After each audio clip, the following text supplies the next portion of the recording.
Kita bahas ya materi sulit pada saat kita latihan untuk menghadapi tryout kabupaten yang kedua. Salah satunya adalah nomor 28 ini. Perhatikan gambar berikut, ada gambar ya, di situ ada pemanas, kemudian ada labu Erlenmeyer yang isinya adalah udara, kemudian ada gelembung gas, ada gelas kimia, ada air dingin ya. Soalnya terbentuknya gelombang gas di dalam gelas kimia disebabkan karena, yuk kita cermati gambarnya, air panas ya, maaf, di situ ada pemanas, kemudian mengenai labu Erlenmeyer sehingga udara di dalam labu Erlenmeyer itu akan panas dan memuai. Nah, karena air di dalamnya memuai, maka ya udara di dalam labu Erlenmeyer itu akan terdesak keluar, maka keluarlah melalui pipa. Nah, kita tahunya ada udara yang keluar dari pipa, itu pada air dingin muncul gelembung-gelembung gas seperti itu. Sehingga kita cocokkan materinya dengan kenyataannya, terus kita cocokkan dengan ABCD-nya ya. A, gas di dalam labu Erlenmeyer memuai. Tadi sudah ya, sama dengan materinya. Udara memuai karena panas dari pemanas sehingga udara terdesak keluar labu jadi gelembung. Betul ya A ya, tapi jangan langsung A disilang. Kita lihat yang B. Pemuaian pada labu Erlenmeyer. Nah, pemuaian pada labu Erlenmeyer itu tidak mempengaruhi munculnya gelembung. Yang munculnya gelembung itu adalah pemuaian udara di dalam Erlenmeyer. Memang Erlenmeyer juga ikut memuai, tapi lebih cepat memuainya pada benda gas ya. Jadi kita nggak milih itu. Terus pemuaian air dalam gelas kimia, enggak, lebih panas pada Erlenmeyernya. Sehingga pada soal ini jawaban yang benar ada di A. Lanjut ya. Nah, soal nomor 30. Perhatikan gambar berikut ya. Kita lihat soalnya ada cangkir A, B, kemudian teko C. Cangkir A dan cangkir B terbuat dari bahan yang berbeda. Minuman panas dari wadah C dituangkan ke cangkir A dan B dengan volume yang sama. Cermatin ya, ada air panas di dalam C dimasukkan ke A dan B, tingginya sama. Kemudian ditutup. Setelah dibiarkan beberapa saat, A itu masih hangat dan B itu sudah dingin. Maka ditanya bahan A dan B itu terbuat dari apa. Itu seperti itu. Nah, kita mikirnya adalah seperti ini. Materinya ya, kita lihat ya. Pada A itu masih hangat, kemudian B itu sudah dingin. Teorinya seperti ini ya. Pada benda itu ada dua sifat bahan, yaitu konduktor dan isolator. Konduktor itu apa? Bahan yang menghantarkan panas dengan baik. Contohnya semua bahan dari logam. Sementara bahan isolator adalah bahan yang tidak dapat menghantarkan panas. Contoh kayu, keramik, plastik, dan kain. Nah, seperti ini. Pendukung berikutnya teorinya adalah nih ya. Pada yang B itu cepat dingin. Kenapa? Panas dari air yang dituang dari teko C itu merambat secara konduksi pada gelas tersebut. Merambat berarti gelas B itu bisa merambat, bisa dirambati panas ya. Sehingga B itu bahan dari apa? Karena dia bisa dirambati panas ya. Sehingga panas dari air tadi akan tersalurkan ke dinding gelas, sehingga panas dari air itu akan terlepas dan mengakibatkan air yang dituang panas tadi menjadi dingin. Ingat ya, merambat. Air panas merambat ke panasnya pada air yang panas tadi panasnya merambat ke dinding gelas. Yang bisa merambat itu adalah dari bahan yang sifatnya konduktor. Ya, sifatnya konduktor. Konduktor itu siapa saja tadi? Dari bahan logam. Sementara kenapa yang A itu airnya hangat? Karena apa? Air panas yang dituang tadi itu tidak dirambatkan oleh dinding gelas A. Berarti gelas A itu tidak bisa merambatkan panas, berarti bahan isolator. Ya, seperti itu. Bahan isolator itu apa? Keramik, kayu, plastik, dan kain. Maka kita bisa tahu jawaban nomor 30 itu adalah yang D. Keram A itu dari keramik yang isolator, B itu dari konduktor, berarti yang aluminium. Maka kita bisa tahu langsung jawaban pada soal nomor 30 itu adalah yang D, karena gelas A dari keramik dan B dari aluminium. Paham ya? Nah, soal nomor 36, perhatikan gambar berikut. Ini adalah soal sifat cahaya. Lihat, cahaya dari gambar ini, cahaya merambat lurus. Ya, cahaya mengenai mata. Cahaya itu dari sebuah benda dipantulkan ke mata. Nah, maksudnya ke mata itu cara merambat lurus. Kemudian akan menembus benda bening. Karena apa? Lensa mata itu benda bening. Nah, teorinya gimana? Benda bening adalah benda yang mudah ditembus cahaya, dan lensa mata merupakan salah satu contoh benda bening. Kemudian ada sifat cahaya berikutnya, yaitu dibiaskan. Karena apa? Dari lensa mata, ya, cahaya mengenai benda-benda memantulkan ke mata. Dibiaskan dari udara akan menuju ke lensa mata. Nanti keluar lagi dari lensa mata menuju ke udara. Itu teori pembiasannya, ya, karena melalui dua medium yang berbeda. Sehingga pada gambar ini ada 3 sifat cahaya: 1 merambat lurus, 2 menembus benda bening, dan dibiaskan. Yuk kita cocokkan ya. Terbentuknya bayangan di retina karena cahaya memiliki sifat dibiaskan, benar. Menembus benda bening, betul. Ya, tahan dulu. B, merambat lurus, betul. Diuraikan, salah. C, dibiaskan, betul. Dipantulkan, salah.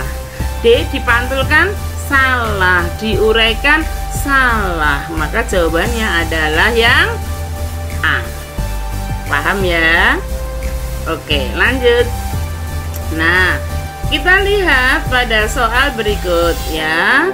Nah, untuk soal ini ya, untuk menentukan nama kutub magnet pada gosokan, kita saksikan penjelasan berikut ini.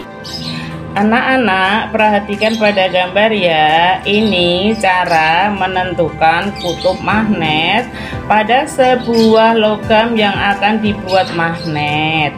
Lihat, ini adalah logamnya yang akan dibuat magnet, baik dari besi maupun baja. Sementara ini adalah magnet yang digunakan untuk menggosok. Gosokannya ini sudah ada kutubnya ya. Ini ya, magnet yang untuk menggosok, yang ujung sini adalah selatan, yang satunya adalah utara. Yang selatan ini akan menyentuh pada bagian sini ya, akan menyentuh nih pada bagian sini. Kita lihat nih, akan disentuh bagian sini nih. Pertama kali digosokkan dari sini, muter gitu kan, balik lagi muter, balik lagi muter gitu. Maka kutub yang sebelah sini ya, tadinya X belum ketahui, maka bersentuhan dengan S, kutub S yang ini ya, maka di sini akan menjadi kutub utara. Karena apa utara? Karena kutub selatan pada magnet itu akan tarik menarik dengan kutub utara, sehingga yang tadi belum diketahui nama kutubnya sekarang sudah diketahui.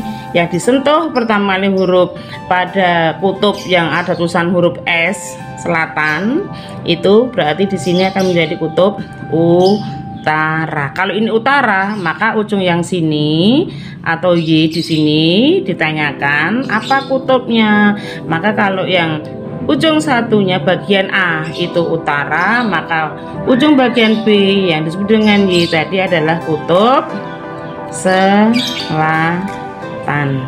Demikian tadi anak-anak cara menentukan kutub magnet pada magnet gosokan. Nah, dari penjelasan tadi kita bisa tahu bahwa dari soal ini kita lihat ya, ujung magnet yang berwarna gelap yang digosokkan itu ada keterangannya U, berarti dia kutub utara.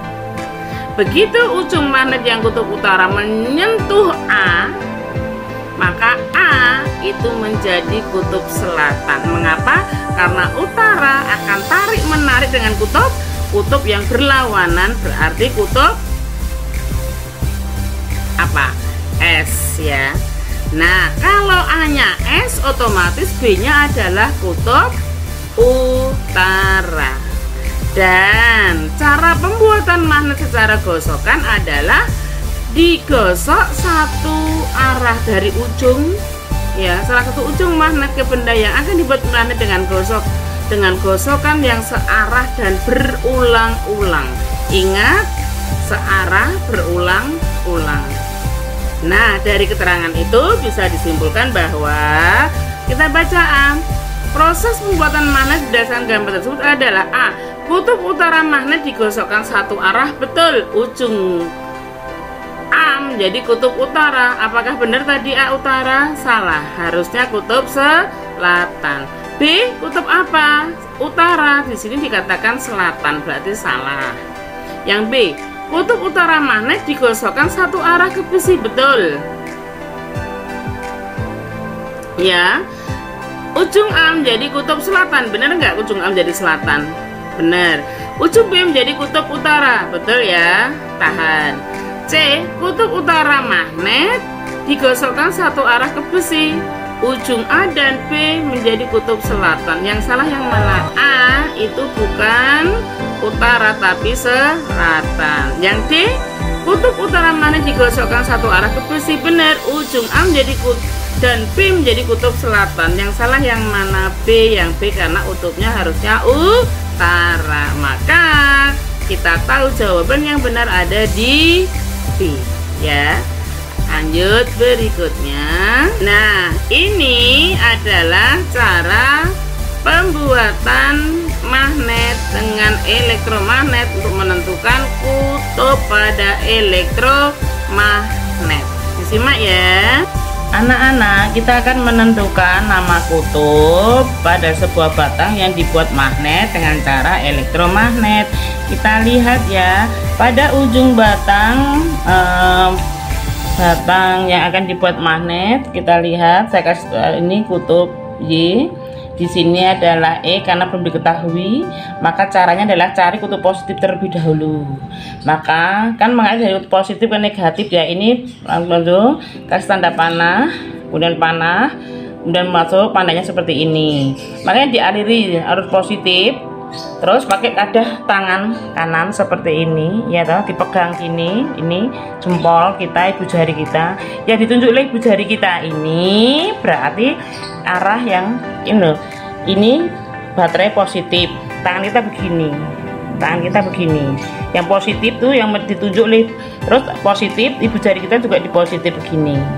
Makanya ditunjuk ibu jari seperti ini. Di sini adalah kutub selatan ya. Jadi dia Y ini adalah kutub selatan. Kalau ini selatan berarti ini adalah kutub utara. Seperti itu ya anak-anak. Jadi jelas ya cara menentukan kutub magnet pada magnet elektromagnet. Jadi kutub positif pada baterai akan mengaliri sebuah batang yang dibuat magnet.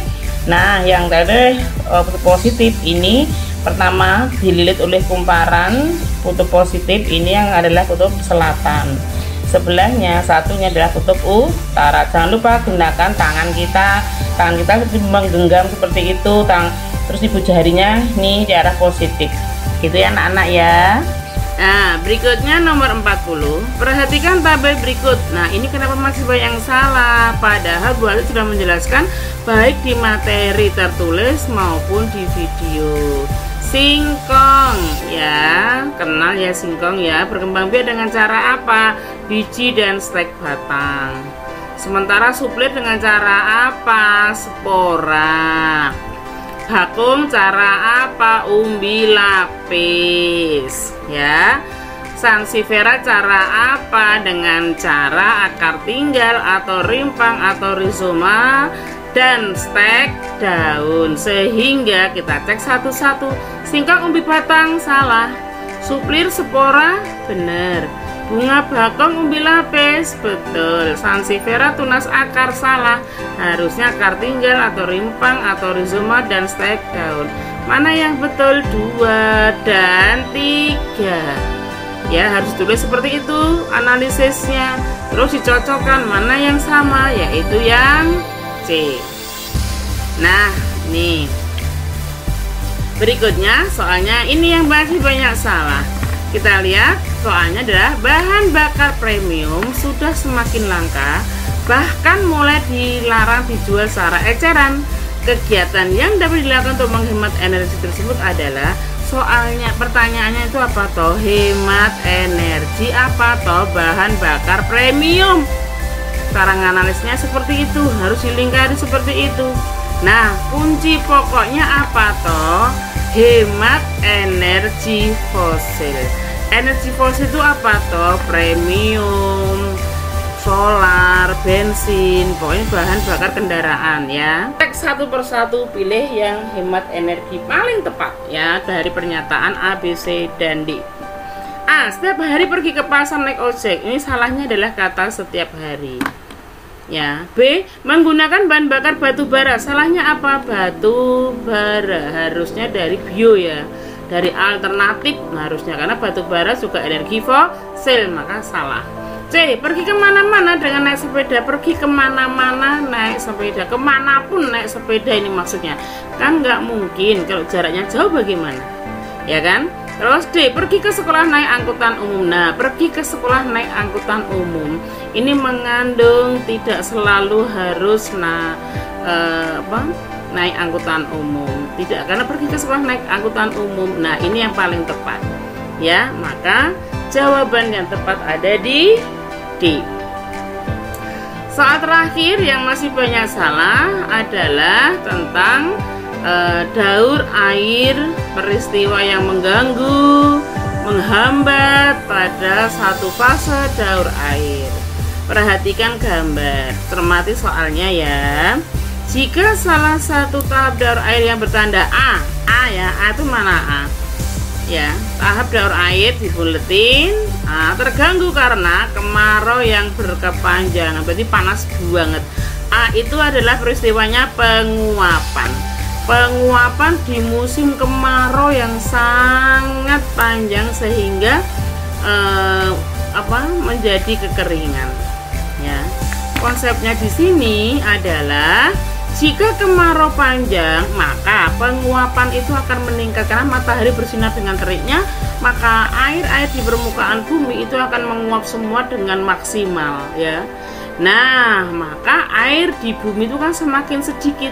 Dampaknya apa? Kan kekeringan, air di dalam tanah sudah tidak ada. Tanamannya bagaimana? Tanamannya akan layu karena kurang air, lama-kelamaan akan mati ya.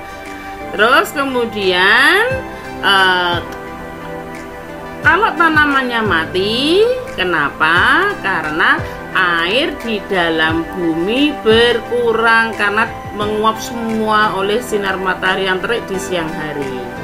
Nah, dan ini juga menghambat terjadinya proses filtrasi atau infiltrasi Kenapa? Tidak ada satupun air yang meresap ke dalam tanah karena semua itu menguap, gitu ya. Maka bagaimana ini cara menjawabnya? Cek satu persatu. A. Hutan, populasi tanaman semakin bertambah. Kering kok bertambah, harusnya berkurang, banyak mati, tanaman kurang air ya. B. Air laut semakin berkurang, betul, karena suhu yang sangat rendah, harusnya sangat tinggi karena panas sekali.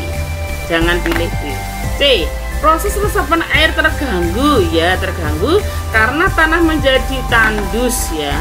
Proses resapan air terganggu, resapan ya, tidak ada resapan karena semua menguap.